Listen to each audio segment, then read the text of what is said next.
chet el valyutasida qo'yiladigan omonatlarimiz ham mavjud.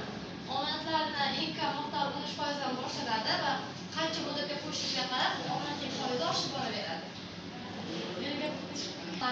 Bizda onlayn, ya'ni g'aznalomas orqali qo'yiladigan onlayn omonatlarimizda standart omonati, premium va foizli olimdan omonatlarimiz bor. Foizli olimdan omonatlarimizni foizi 18% dan boshlanadi va uni omonatga qo'yganingizdan boshlab siz foizini olishingiz mumkin va 1 yil muddatda omonat saqlanib turishligi kerak. Standart omonati bor. Bu standart omonatni qancha miqdorda qo'yishingiz, ya'ni eng kam miqdori 10 ming so'mdan boshlanadi va qo'yish muddatini o'zingiz tanlaysiz. Ya'ni siz omonatni qo'yib turib, xohlagan vaqtda ichib olish huquqiga ega bo'lasiz. Bu yerda lekin uni qo'yishlik maksimum miqdori 1 yil hisoblanadi. Agar pul sizga zarar bo'ladigan bo'lsa, boshqa muddatda ham